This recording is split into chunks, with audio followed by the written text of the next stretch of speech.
Michelle is crying, is it, Michelle? Better take him out, I think. Better take him out because in meditation he disturbs.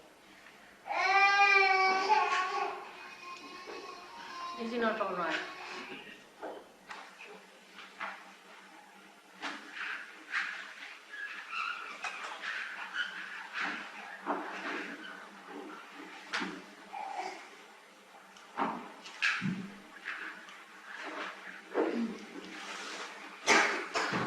No questions? How important is colour in our lives? How important is colour in our lives? Colour. It is important if you understand the value in vibrations. See the color, any color that you use with other colors gives a coefficients. See, a painting, so for example, every painting is valued according to something artificial in normal human life. I don't know how they value it, but in the spiritual life, you value it with a vibratory point of view. For example, you see a painting, maybe abstract, maybe any kind of a painting, and you put your hands towards the painting. If the person who has painted it is a realized soul, for example, I will say Michelangelo, he was a realized soul, and he's done the Sistine Chapel. If you see the Christ he has made, it is absolutely very near how Christ was. But other people, you see, they make Christ in such a horrible way that bad vibrations coming, and I mean, I don't know how people like it, but some people say, oh, it's very great and it's very valuable. I just don't understand. Because nowhere near Christ, it is not good colors, and it's the inside, the filth inside. You see, people are trying to express. For example, to show Christ in just like a skeleton, it's sadism. How can a person who carried a complete cross be like that? You can imagine. You see, he was a healthy man. Not healthy, he could take 5 of modern people and just swallow them in the hair. You see, he was such a powerful personality. And such a man can only be non-violent. And his non-violence has a glory, isn't it? What is the non-violence of a person who is already a weakling? So they show Christ such a weakling, I can't believe it, and I just don't understand from where did they get the ideas. But I've seen such statues being sold for a very big price. So human beings have their own ways of value system, but the divine has different. So the color also plays you may have colors, like red color is now, people, according to the psychologists who are quite stupid, I must say, is very bad. According to them, the red color is, but it is not. Red is the color of the mother, because the first light in a mother's womb is red. The child sees the red. And that's why it has the smallest, the wavelength. Anything that you want to attract the attention, you see a cricket ball is red. If you have to say danger, it is red.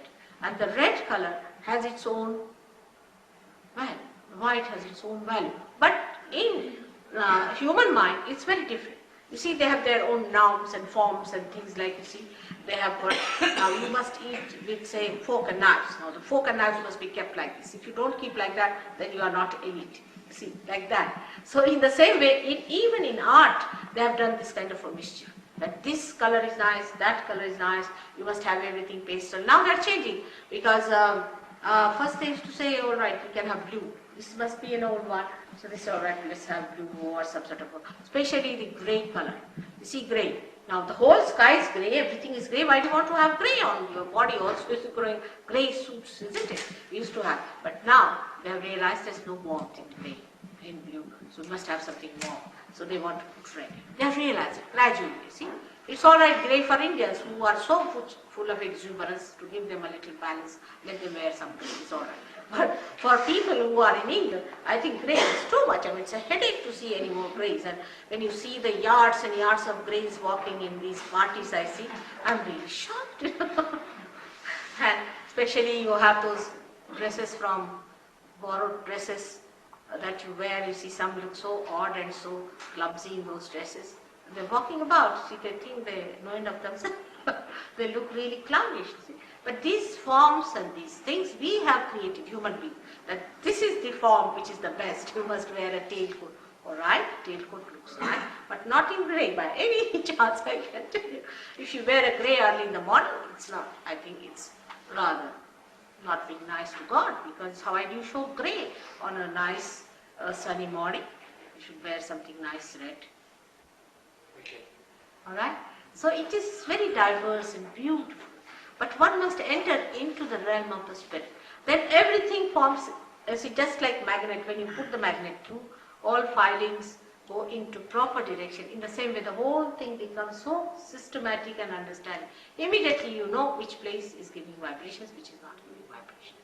Even the chair you can make out, everything you can make out. It's very interesting. Even the forms. The other day only I told about Mona Lisa. According to the modern ideas of beauty, where you have just mosquito-like women you see walking, the Mona Lisa seems to be an ugly woman. But still people are attracted towards her. Why? Because there's these coefficients which gives vibration. She gives vibrations. So only on that vibratory awareness, only one can judge whether it is absolute or not. Because you have not reached your absolute point. To somebody, it may be a good painting. To somebody, it must be horrifying. Yes? I noticed that when you were talking about that 80-year-old woman who was riding a horse, that you laughed. It seems to me that we all do it in society. Why do we all laugh at other people's suffering and ignorance? And, Suffering. Sometimes I can laugh and I can't justify it. You know. What is it? Why do we have suffering, you are saying? No, I'm just saying, I noticed that you laughed when you talked about that 80-year-old woman riding a horse. Now, why did you laugh then? And why do you, obviously I know you're enlightened, but why do you not? Come here, I can't hear you, just come here. They're saying something nice, definitely, but what is it? I don't know. Mother, I noticed that you laughed when you talked about that 80-year-old woman riding a horse. And it seemed to me that, when I was rationalising, that it was her ignorance and her folly led to her death, right? It was her suffering.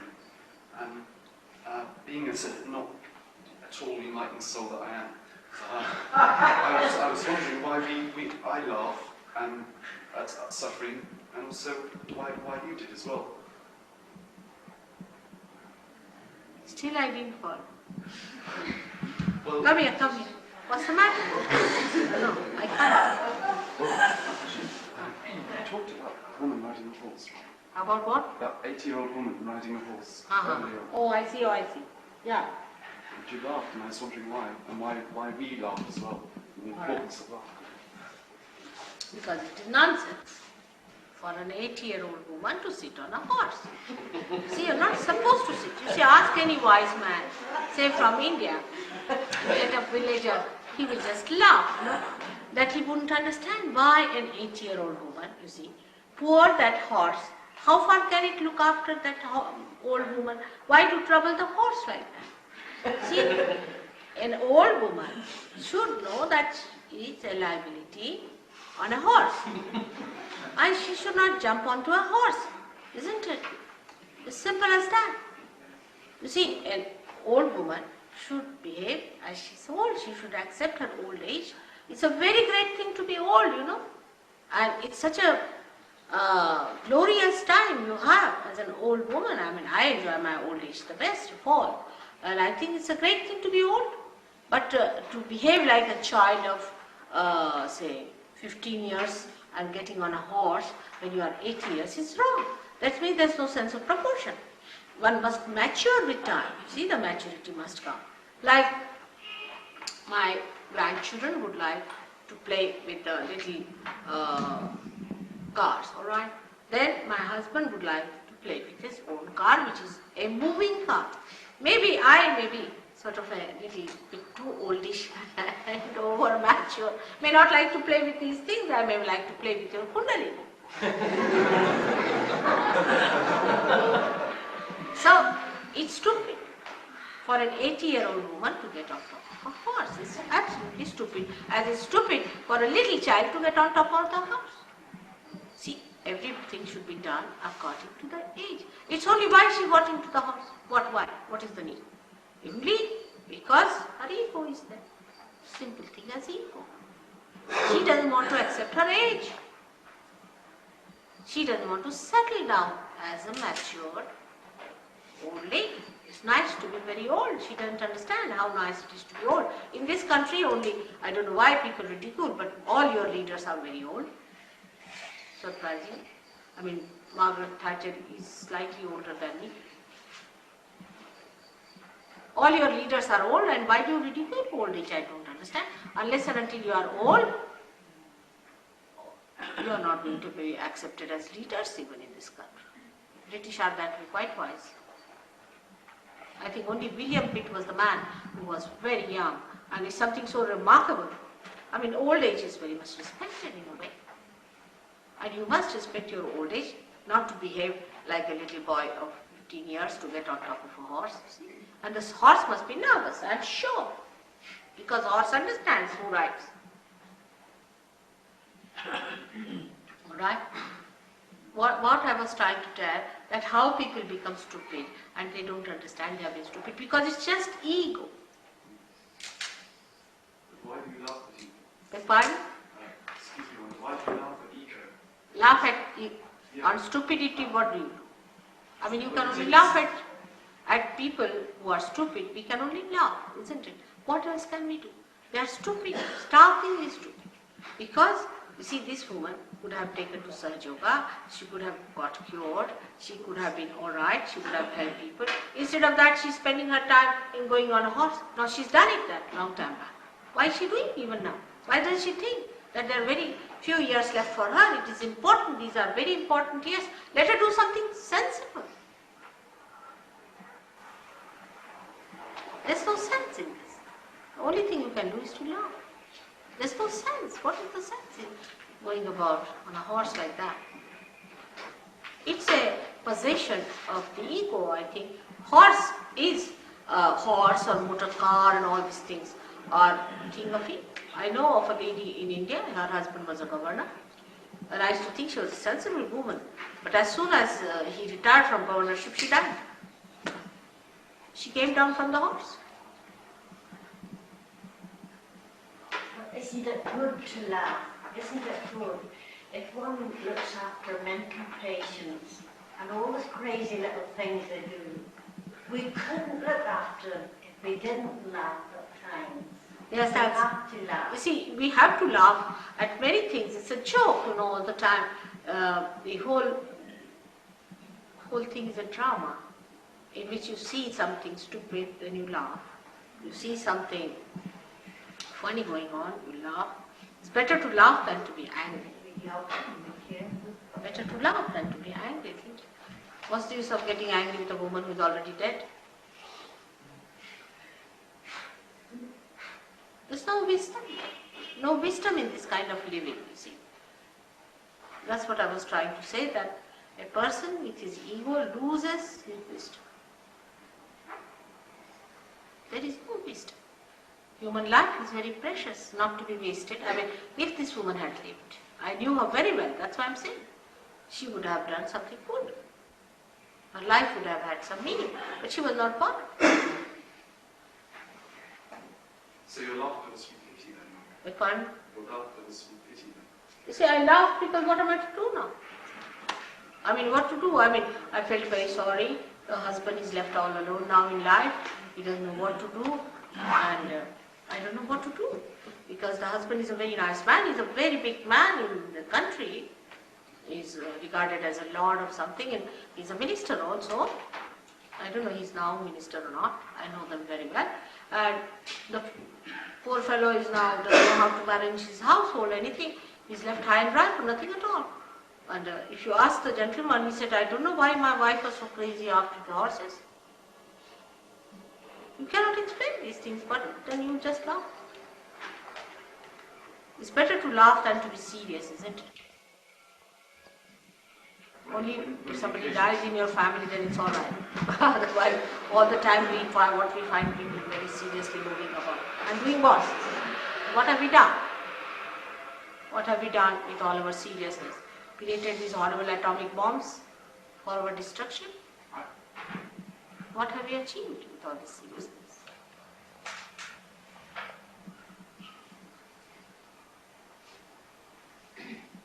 You must laugh when one must laugh and really enjoy the play of divine. It's beautiful. When you'll open out more, you'll laugh much more.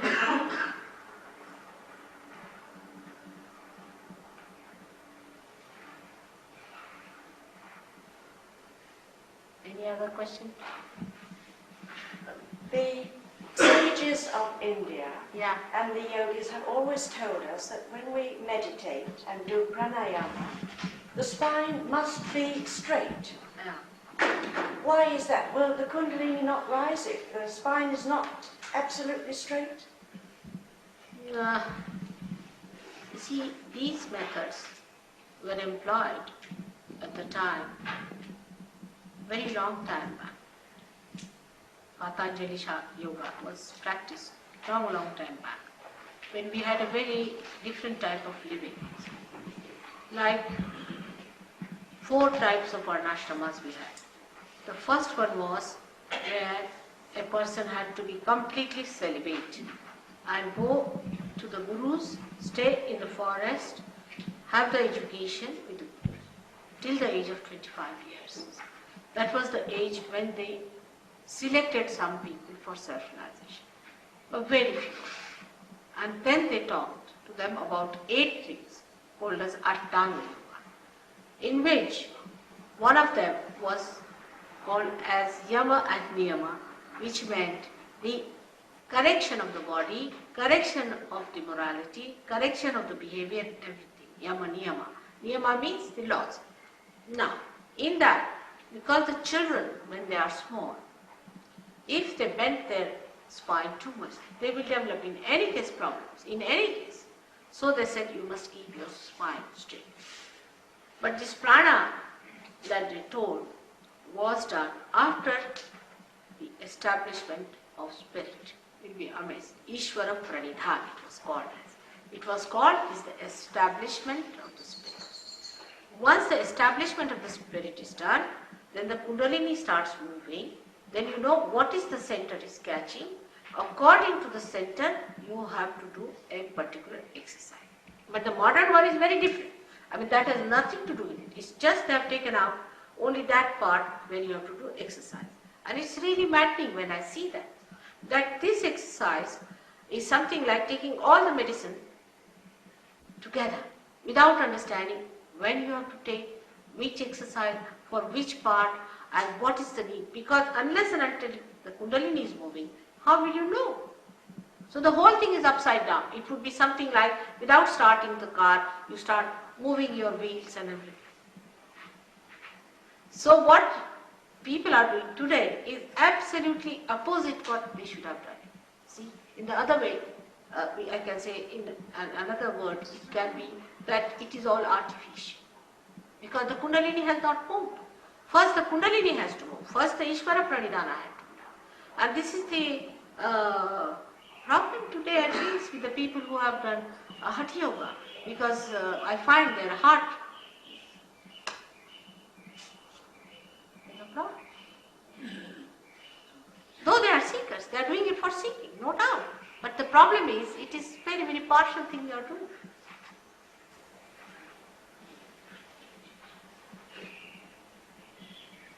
So the sages did say that your spine should be straight, our spine should be straight, no doubt. At least when we are growing, our spine is growing, that time it should be straight. Because if it is not straight, then you develop a sort of a bend, and it's not good. But the kundalini will rise whether you have bend or not. It will. Whatever style of thing you have or a pose you have, will get the kundalini rising. That's all. It's something special, I should say. It's being there. It's already predicted like that. I wonder if these people have the article which Govind has prepared after going through certain old books of Bhrigu Muni, was written about 2,000-3,000 years back about this special type of thing that will take place at such and such time.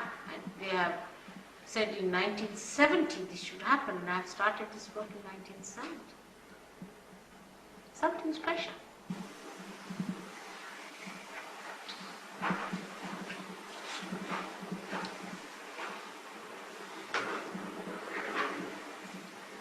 What else? In your holiness, you stress down a divine power. And as a Christian, I would like to know his relation to the God.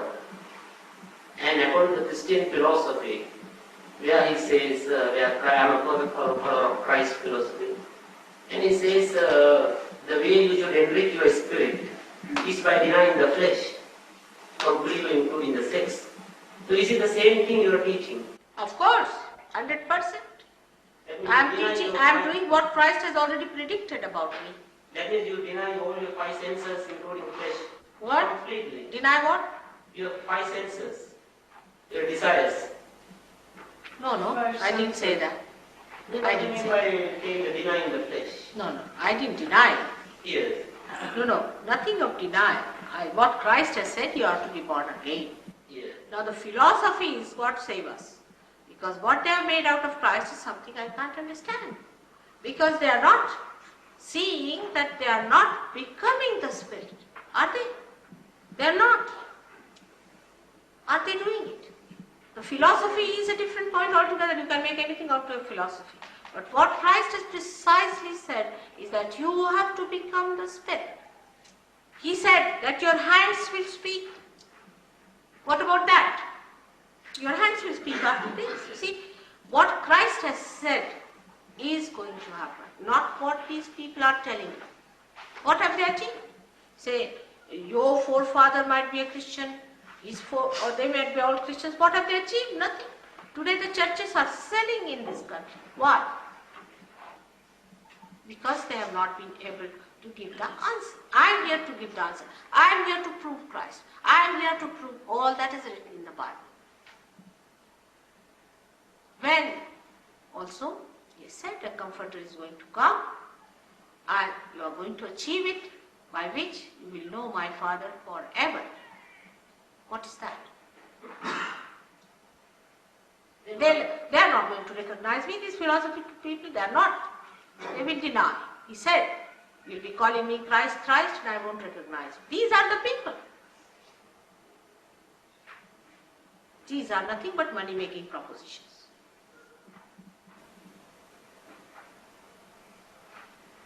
Simple as that.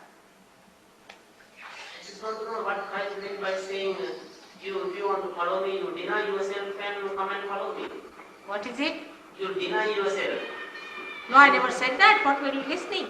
In the gospel, Christ says, What is it? Deny yourself. if you want to follow me, you deny yourself and take up the cross and follow me. Is it the same thing? I would like to know. What is the thing? I didn't follow. What did Christ say? Just come here. Yes.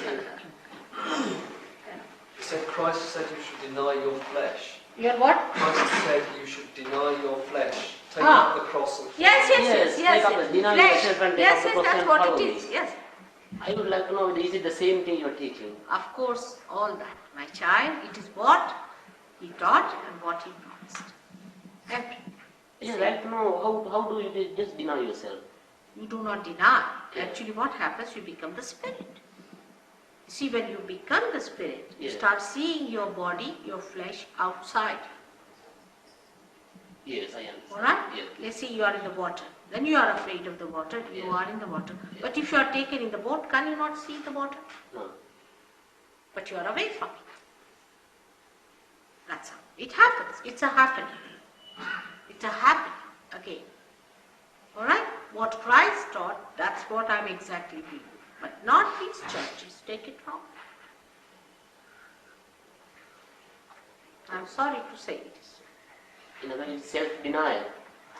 It's not self-denial, it's a happening. It's happening. You become a spirit and you start seeing yourself as a third person. Yeah. Alright? It's a new thing that happens in your awareness. Where you become seeing yourself as a third person. You just do not do it rationally. I deny myself. All that you do not do. It happens to your awareness. By which you start seeing yourself away from yourself. Then this body, all these things are not so important. What is important is the spiritual joy. That should happen. That's the real baptism. Actually, you feel that coming up here and breaking it through. Actual baptism takes place. You see the whole force coming up and pulsating here and breaking this part is the actual baptism. It's not like somebody just putting your hand there artificially, now you are baptized. It's not like that. It's an actual thing that should happen. That's the real actual thing. Alright? As it is said, the cold breeze, cold wind of the Holy Spirit. You really feel the cold wind of the Holy Spirit coming out of your head. Really, really. Alright? All these things are to be proved. Yeah. Do you believe in redemption as well? Of course, this is due to redemption only. Due to redemption? Yes. Oh, that's all right. But for that you don't have to confess anything to me. Nothing is to be confessed. Nothing, it just happens. Alright? Yes, such a I am just May God bless you.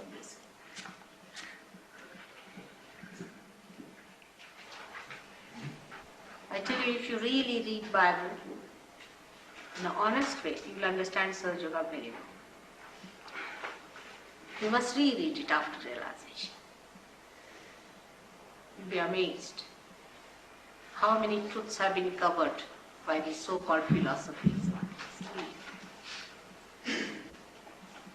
It's really very sad what they have done to Christ. I sometimes feel it is the second crucifixion of Christ.